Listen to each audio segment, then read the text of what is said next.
Nous commençons ce chapitre sur les polynômes en mettant en place toutes les notions. Nous commençons par des définitions, nous continuons avec l'addition et la multiplication de polynômes, et on termine encore avec du vocabulaire.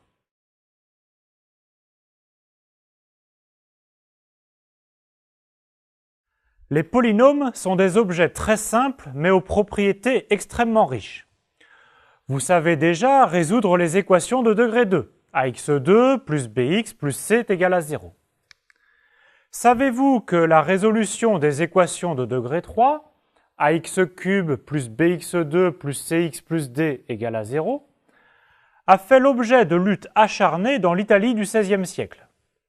Un concours était organisé avec un prix pour chacune de 30 équations de degré 3 à résoudre. Un jeune Italien, Tartaglia, trouve la formule générale des solutions et résout les 30 équations en une seule nuit. Cette méthode que Tartaglia voulait garder secrète sera quand même publiée quelques années plus tard comme la méthode de Cardan. Dans ces leçons sur les polynômes, après quelques définitions des concepts de base, nous allons étudier l'arithmétique des polynômes. On continuera avec le théorème fondamental de l'algèbre. Tout polynôme de degré n admet n racines complexes. On terminera avec les fractions rationnelles.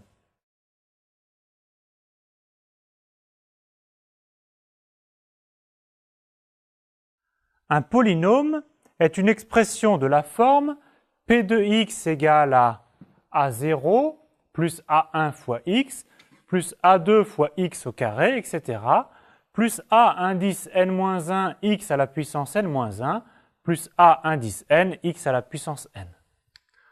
Où a0, a1, etc. jusqu'à a indice n sont des éléments d'un corps K, C à I sont les coefficients du polynôme. Pour nous, le corps K sera soit Q, le corps des nombres rationnels, soit R, le corps des nombres réels, ou C, le corps des nombres complexes. Un polynôme important est le polynôme nul. C'est le polynôme dont tous les coefficients sont nuls. On le note 0. Enfin, K crochet x désigne l'ensemble de tous les polynômes P de x.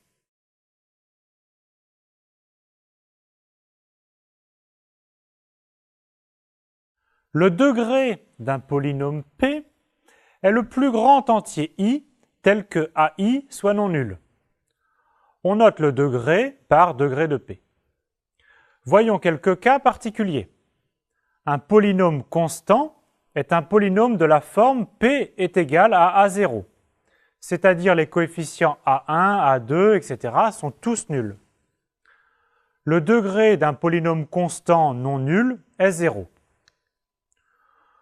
Pour le degré du polynôme nul, on pose par convention que son degré est moins l'infini.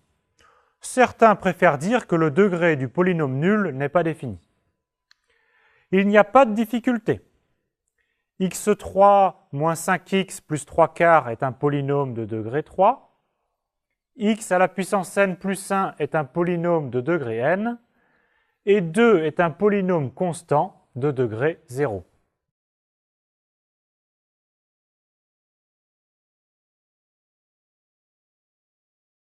Partant d'un polynôme P et d'un polynôme Q, on dit que le polynôme P égale le polynôme Q s'ils ont les mêmes coefficients, c'est-à-dire A0 égale B0, A1 égale B1, A2 égale B2, etc.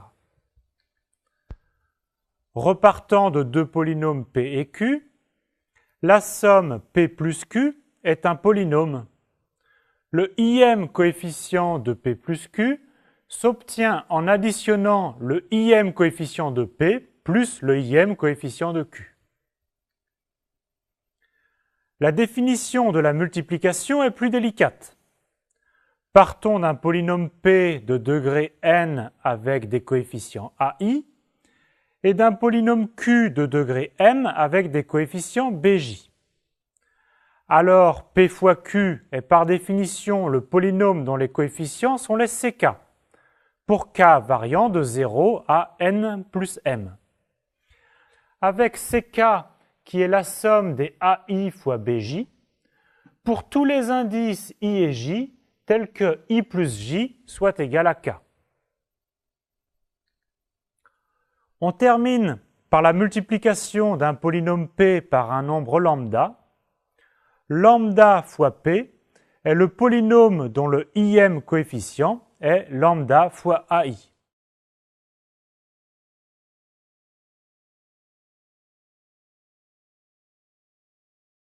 Voyons ces opérations sur un exemple. La somme de P plus Q se calcule ainsi. Le coefficient constant est la somme des deux coefficients constants. C'est D plus gamma. Le coefficient de X, c'est C plus bêta. Et pour le coefficient de X au carré, c'est B plus alpha. Pour le coefficient de X au cube, c'est seulement A, car le coefficient de X cube de Q est nul. Passons à la multiplication. La formule de la multiplication est faite pour que le produit s'obtienne en développant de la façon usuelle, avec la relation x puissance i fois x puissance j est égal à x à la puissance i plus j. Par exemple, comment calcule-t-on le coefficient de x cube pour ce polynôme? Pour arriver au degré 3, on peut faire 3 plus 0. Donc, coefficient de x cube fois coefficient de x à la puissance 0, c'est-à-dire a fois gamma. On a aussi 2 plus 1 égale 3, donc b fois bêta. Et on a aussi 1 plus 2 qui fait 3, donc c fois alpha. On pourrait aussi faire 0 plus 3, mais comme le coefficient de x cube du polynôme q est nul, alors cela fait 0. Enfin, quand est-ce que p est égal à q? Il faut que les coefficients de p et q soient égaux. Donc p est égal à q si et seulement si d est égal à gamma, c est égal à bêta, b est égal à alpha, et enfin a est égal à 0.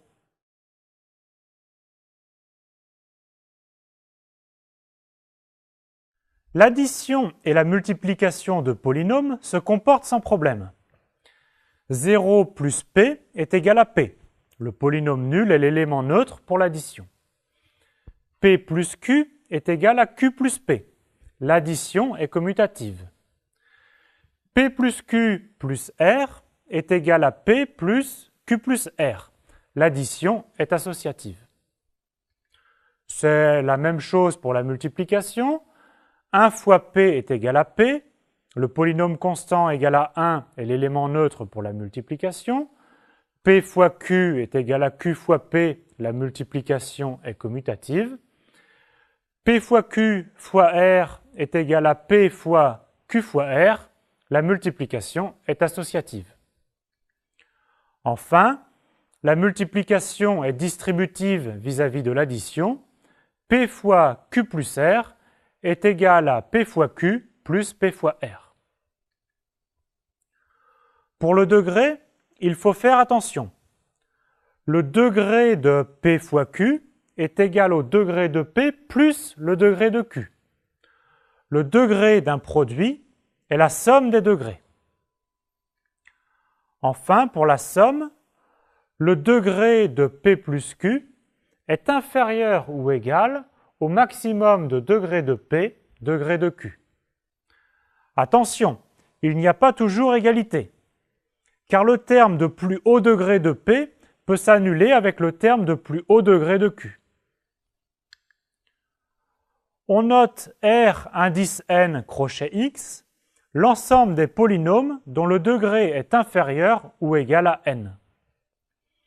Cette propriété assure que si P et Q sont dans R indice n crochet x, alors P plus Q est aussi dans R indice n, crochet X.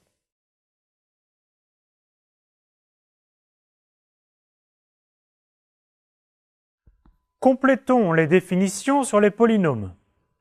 Les polynômes comportant un seul terme non nul, du type AK x puissance k, sont appelés monômes.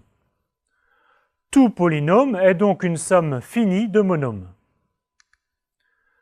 Considérons le polynôme P de la forme an fois x puissance n plus an-1 fois x à la puissance n-1, etc. qui est vraiment de degré n, c'est-à-dire que an est non nul. On appelle terme dominant le monôme an fois x puissance n. Le coefficient an est appelé le coefficient dominant du polynôme P. Si le coefficient dominant est 1, on dit que P est un polynôme unitaire. Considérons l'exemple de P de x qui est x moins 1 facteur de x puissance n plus x puissance n moins 1, etc. plus x plus 1. On développe cette expression x fois le second facteur plus moins 1 fois le second facteur. Presque tout se simplifie et il reste x à la puissance n plus 1 moins 1. P de x est donc un polynôme de degré n plus 1. Il est unitaire et est somme de deux monômes, x puissance n plus 1 et moins 1.